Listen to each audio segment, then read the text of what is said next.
Oh, did you see that crowd? That must have felt good if you were on stage and you were performing to that crowd.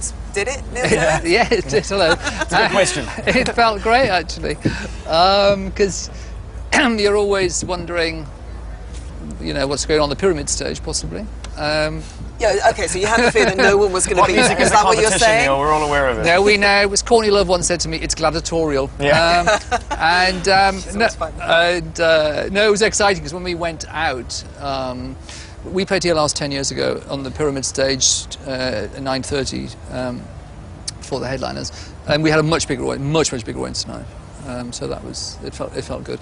And also they were all singing along and the energy was great. We brought, you know, this theatrical show that we do with all the cardboard boxes and the whole thing. And I think people like a bit of a show here, you know. Actually, funny enough, the aesthetic of the show suddenly felt like some kind of crazy fringe theatre group from the 70s in a way, you know, with all these cardboard people wearing boxes on their heads and things.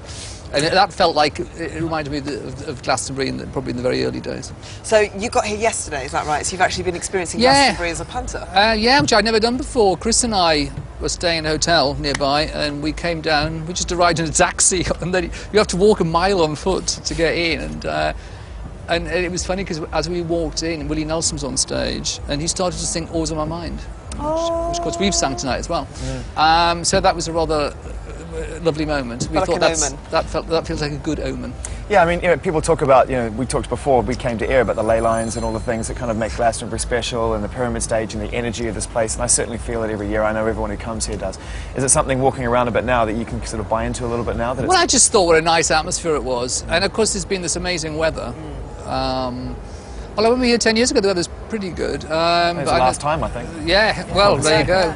See, the sun shines when the Pet Shop Boys play. Yeah, so you'll be booked next year and the year after. We're just ensuring you're booking here now. Exactly. But I thought it was great. We wandered around and we saw Kelly. He did a very good set, I thought. We saw a bit of Gorillaz, we saw Groove Armada. And what were they like? I thought they were great. Yeah, they're a great live band.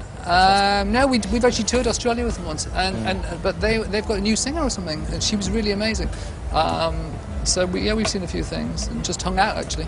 The track that we just saw, obviously incorporating Coldplay. Yes, you had to play someone else's. I know. We only do 2 minutes of that. But actually we have this, the last section of the show is a medley of sort of Latin-y things. Because we do Se Vida Re, and then it goes into Viva La Vida, and then that goes into It's a Sin. It's the very end section. And when that record came out originally for Coldplay, it's, you know, what we call Four on the Floor record, and we thought, well, Coldplay have sort of made a Pet Shop Boys record. We must cover it. But just in that bit there, and all your instincts on it. It's great how you can. It's a beautiful song, though. It's a wonderful track, and I think, as you said, that album's a dance record. You know. Yeah. Well, that song is anyway. Yeah. And sorry, I was just going to say, what happened when you walked off stage? The conversation between you and Chris. How did you feel walking off stage? No, it went. Chris was very, very happy. Chris has a famous phrase that all our crew laugh about, because he once said, "It wasn't the disaster I was hoping for," but tonight he was very happy. Yeah. It must be kind of ironic to him that he's had to leave and you're still here. No, it's funny because he really wants to stay, but he's going abroad tomorrow morning, very early, so he's had to go back to London immediately. Right. So what's next for you guys? Sends his apologies. What's next for us? Well, you know, we've been writing this ballet. That opens at Sadler's Wells next year, March, and then it's going to do a tour, and it's electronic music ballet. So we've been doing a lot of that this year, but we've been doing this tour for over a year now, and we've still got, we're going to Hungary, the Balaton Festival. I was talking to a guy from Vampire Weekend, Ezra, and he's also doing the Twinkle Festival in Taiwan, and so many bands aren't they? Was it something the attraction? It must be. I've never been to South Korea, which is amazing, and after all these years. So we're doing a lot more festivals. We're actually doing dates in Britain in July. We're playing Newcastle. I'm plugging the dates now. Newcastle, Bournemouth, Brighton, Cardiff. Right, let's have a look, and this will entice people to go and buy tickets and to go see Pet Shop Boys. And we've got Sophie Ellis-Bextor as well. Excellent. Neil, it's been lovely to talk to you. Thank you so much. Thank you very much. Thanks, Neil. Enjoy the rest of your night, and we will watch now Pet Shop Boys, and this is West End Girls.